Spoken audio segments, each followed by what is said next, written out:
भारती की नज़रें घड़ी की सुइयों पर टिकी हुई थीं। जैसे ही 11 बजे उसने ऊपरी मंजिल से आती हुई सीढ़ियों पर निगाह डाली। जीना उतरती भव्या एक अदा से नीचे आ रही थी। चमकता चेहरा मुस्कान सजाए वो नीचे आई। कैसी हैं भाभी, जाग गई आप? भारती को उसका ये सवाल एक आँख न भाया था, क्योंकि वो तो सुबह ही से जागी हुई थी और घर घर गृहस्थी के कामों में उलझी हुई थी, जबकि भव्या की सुबह अब हुई थी और पूरी नींद लेने के बाद वो बहुत सुंदर दिखाई दे रही थी। भारती इतनी थकी हुई थी कि उसका मुंह खोलने को भी दिल न चाहा, इसलिए हल्की सी आवाज़ से बोली, हाँ मैं तो कब की जाग गई हूँ। भव्या ने फ्रिज खोला, आटा निकाला, पेड़ा बनाया और अभिनव के लिए नाश्ता तैयार किया। अभिनव इतनी देर में नीचे आया। उसकी गोद में त्रिशा थी, उसकी इकलौती औलाद 2 साल की त्रिशा बाप की गोद में थी। तभी भव्या ने नाश्ता टेबल पर रखा और त्रिशा को भारती को पकड़ाते हुए बोली, भाभी त्रिशा को पकड़ लीजिए, ज़रा हम दोनों नाश्ता कर लें। भारती हैरत से उसे बस देखती रह गई। वो कहना चाहती थी कि बहुत थकावट के बाद वो बच्चों को स्कूल लेने जाने से पहले लेटना चाहती है और फ्रेश होना चाहती है, मगर हमेशा की तरह उसकी बात दिल में ही रह गई और त्रिशा को पकड़े हुए वो कमरे में आ गई। त्रिशा को खिलौने पकड़ाए और त्रिशा खिलौने में मगन हो गई। साथ ही बेबी कोट में प्रिया सो रही थी। प्रिया पर नज़र पड़ते ही भारती की निगाहों में ममता भर आई। भारती 3 बच्चों की माँ थी, ऋतिक, रिया और छोटी प्रिया जो अभी कुछ महीने की थी। ऋतिक और रिया दोनों स्कूल जाते थे, इसलिए भारती सुबह सवेरे उन्हें स्कूल भेजने के लिए सुबह ही जागना पड़ता था। भारती और भावेश दोनों पति पत्नी 2 मंजिल के मकान में अकेले रहते थे, मगर 1 महीना पहले उसके छोटे भाई अभिनव को भी कानपुर में नौकरी मिल गई थी, इसलिए अब अभिनव को भी यहाँ मुस्तकिल रहने के लिए आना था। वैसे भी ऊपरी मंजिल की खाली थी, इसलिए भावेश ने ठीक समझा कि ऊपर का पोर्शन भाई को रहने के लिए दे दिया जाए। वहाँ एक कमरा, अटैच बाथरूम, किचन था, मगर उसमें सामान नहीं था, इसलिए भावेश और अभिनव की पत्नी यानी भारती और भव्या दोनों इकट्ठे ही नीचे वाले पोर्शन में मौजूद किचन में खाना पकाने के लिए इस्तेमाल कर लेती थीं। भारती की भावेश और 3 बच्चों के साथ पहले ही बहुत जिम्मेदारी थी। उसका ख्याल था कि भव्या के आने से कुछ सुकून मिलेगा, मगर भव्या के आने से न सिर्फ सुकून जाता रहा, बल्कि काम के बाद जो थोड़ा वक्त बचता कि वो अपनी कमर सीधी कर ले, अब वो भव्या और उसकी बेटी त्रिशा की सेवा में गुजर रहा था। भारती का दिल उस वक्त खूब जलता जब हफ्ते भर के गंदे बर्तनों का ढेर भारती को खुद भव्या के कमरे में जाकर लाना पड़ता था।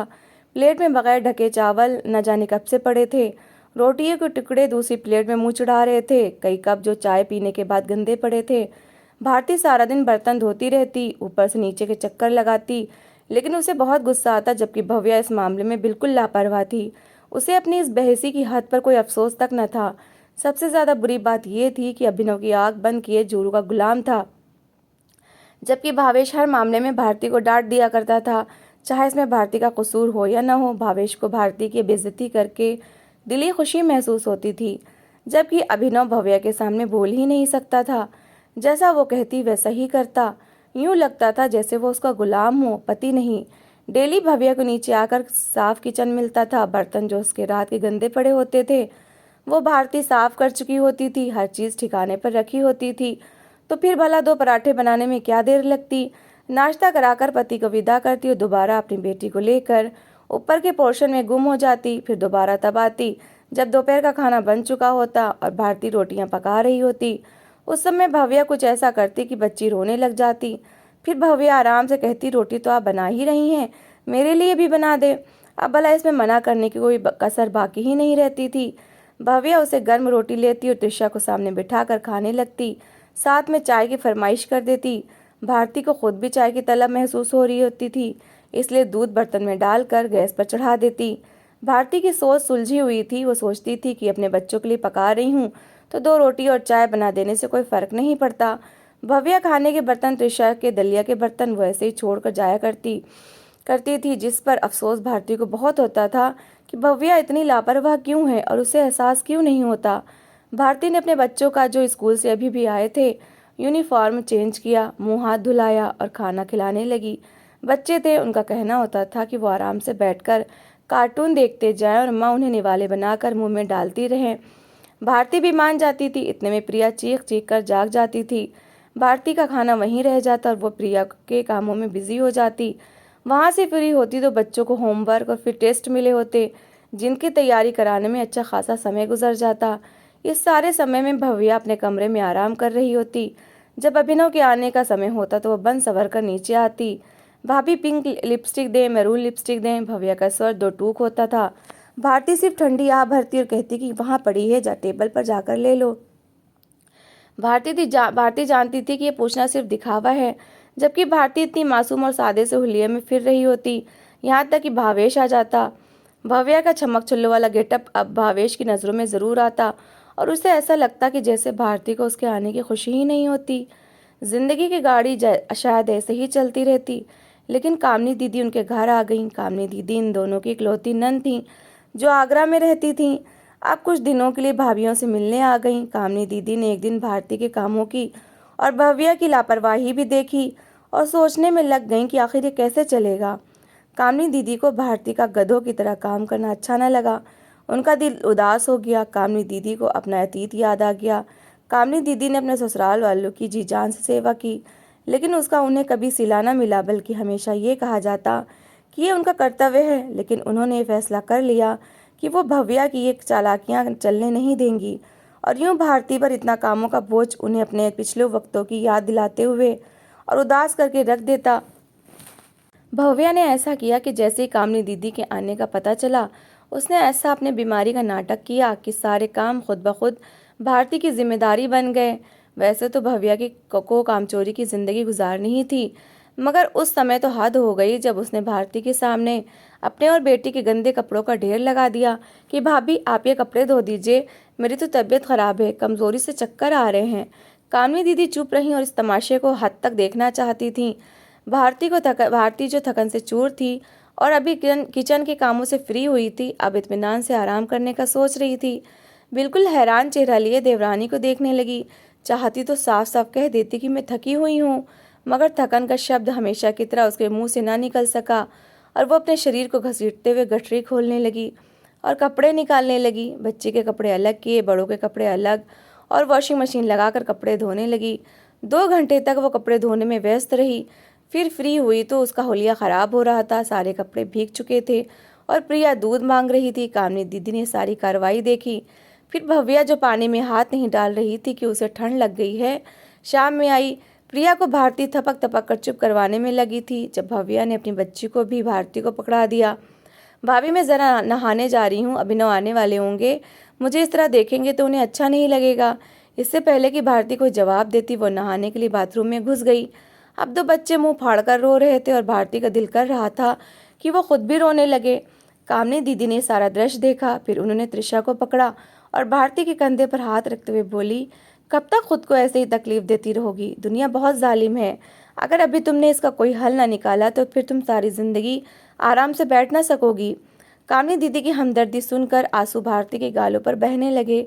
दीदी आप ही बताएं कि मैं क्या करूं? दीदी कहने लगी, अगर मेरे बताए हुए रास्ते पर चलोगी तो विश्वास करो तुम्हारी सारी मुश्किलें हल हो जाएंगी। फिर अगला दिन शुरू हुआ जैसे सारे दिन हुआ करते थे, मगर इस दिन ऐसा कुछ नया होना था जो बाकी दिनों से अलग था। आज भी भारती घड़ी की सुइयों पर नजरें टिकाए बैठी थी। जैसे ही घड़ी ने 11 बजाए तो भव्या मुस्कुराते हुए जीना उतर कर आई थी। उसने एक मुस्कुराहट भारती की तरफ भी उछाली थी। टीवी के सामने बैठी मॉर्निंग शो देखती भारती ने भी जवाब में मुस्कुराहट दी। कामनी दीदी थोड़ी दूरी पर सोफे पर बैठी थी और मैगजीन पढ़ रही थी। भव्या ने किचन में कदम रखा। पहला झटका उसे उस समय लगा जब किचन में बर्तनों का ढेर था। उसने मुश्किल से कप ढूंढा और उसे धोया। किचन गंदा हो तो काम करना कितना मुश्किल हो जाता है। फिर फ्रिज खोलकर आटा लेने के लिए निगाह दौड़ाई, मगर आटा नहीं था। सो एकदम ही पलटी, भाभी आटा नहीं है क्या? स्वर में हैरानी ही फैली थी। भारती ने उसकी हैरत से काफ़ी मज़े लिए। बिल्कुल है, बहुत है आटा, जो डिब्बे में से निकाल कर गूंद लो। भव्या को जवाब देते हुए भारती उस समय उस भारती से अलग लगी थी जो रोज़ उल्लू बन जाती थी। भव्या बुरा सा मुँह बनाकर ऊपर चली गई। थोड़ी देर बाद अभिनव नीचे आया। भाभी भव्या की तबीयत ख़राब है, कमज़ोरी है, उससे नाश्ता नहीं बन सकता, इसलिए आप प्लीज़ 2 पराठे और सब्ज़ी बना दें। भारती से पहले कामनी दीदी ने जवाब दिया, ऐसी कौन सी कमज़ोरी हो गई कि शाम को नहाती है? उस समय तो उसे कोई कमज़ोरी नहीं होती। ऐसा करो भारती कि तुम मुझे वो ब्लू सूट ला कर दो जिसके बटन टाकने हैं। कामनी दीदी ने ऐसी बात की कि अभिनव कुछ बोल ही ना सका और किस्सा ही ख़त्म हो गया। अभिनव को नाकाम वापस लौटना पड़ा। अभिनव तैयार होकर भूखा ही ऑफिस चला गया और शर्ट भी प्रेस ना करवाई, क्योंकि नौकरानी भारती तो व्यस्त थी। दोपहर को जब भव्या के पेट में चूहे दौड़े तो उसे नीचे आने का ख्याल आया। उसका उतरा हुआ चेहरा इस बात की गवाही दे रहा था कि उसे भूख लग रही है। किचन में कढ़ाई से ढक्कन हटाया तो हैरान रह गई कि साफ सुथरी कढ़ाई मुंह चढ़ा रही थी और सब्जी का एक टुकड़ा तक उसमें न था। उसने भारती से पूछा, आज आपने खाना नहीं बनाया? जिस पर भारती ने जवाब दिया, नहीं, मेरी तबीयत ठीक नहीं थी। क्या सिर्फ तुम्हारी तबीयत खराब हो सकती है? भव्या कोई कड़ा जवाब देने वाली थी, मगर नंद पर नजर पड़ी तो कामनी दीदी ने कड़ी नजरों से देखा तो वो वापस जीना चढ़ गई। भारती और कामनी दीदी एक दूसरे को देखकर मुस्कुराए। फिर बच्चे स्कूल से आए तो भारती ने उनके लिए जो सैंडविच बनाकर हॉटपॉट में रखे थे वो निकाले और उन्हें खिला दिए। जाओ बच्चों, आज एंजॉय करो, क्योंकि बुआ की सलाह दी कि बच्चों को आज फुल डे फन कराना है। सारा दिन काम करके भारती को भी आखिर आराम मिल ही गया था। फिर शाम को भव्या नया सूट पहन कर आई। भारती सामने लेटी हुई थी। ज़रूर भव्या ने आज दोपहर को बंद मक्खन मंगवाकर गुजारा किया था, इसलिए उसे यकीन था कि भावेश के आने पर तो भाभी ने खाना तैयार किया होगा। मगर भाभी को ऐसे लेटा देखकर भव्या हैरान रह गई। जाओ खाना बनाओ किचन में। कामनी दीदी की बात पर वो मजबूरन किचन में आई थी। खाना बनाना तो उसे आता ही ना था। सोचा आलू गोभी बना लेती हूँ। आलू गोभी की सब्जी बनाने में ही उसकी हालत ख़राब हो गई। आखिरकार उसने सब्जी तैयार की तो सामने खड़ी भारती पर नज़र पड़ी। बहुत अच्छा काम वाला सूट पहनकर वो बहुत सुंदर लग रही थी। बच्चे भी खुश थे, कामनी दीदी भी बिल्कुल तैयार थी।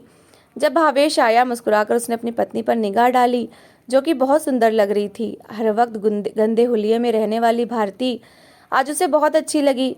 भारती की इतनी प्यारी सूरत देखकर भावेश का दिल एकदम से चाहा कि चलो भाई, आज हम खाना बाहर खाने जा रहे हैं।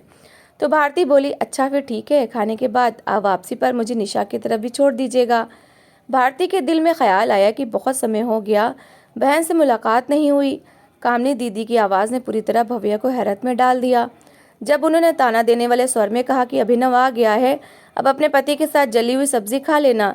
इधर त्रिशा के रोने की आवाज़ ने उसे एहसास दिलाया कि अभी उसे भी देखना है। उसे वाकई सचमुच चक्कर आने लगे और कमज़ोरी महसूस होने लगी। जब अभिनव घर में आ रहा था, क्योंकि उसे तो हमेशा घर में आ रहा था, तो अपनी पत्नी को इतने गंदे हुलिये में देखकर हैरान रह गया, क्योंकि उसे तो हमेशा से बनी सवरी भव्या ही नजर आई थी। लेकिन वो क्या जाने कि भव्या के बनने संवरने के पीछे सारी मेहनत भारती की लगती थी। तो दोस्तों, इस कहानी में अहम रोल किसने निभाया, किसकी वजह से भव्या जैसी कामचोर औरत को सबक मिला? अपनी राय कमेंट बॉक्स में ज़रूर दीजिए और अच्छी अच्छी कहानियाँ सुनने के लिए मेरा चैनल RS हिंदी कहानियों को ज़रूर सब्सक्राइब करिएगा। तो मिलते हैं ऐसी ही एक मोटिवेशनल कहानी के साथ। Thanks for watching.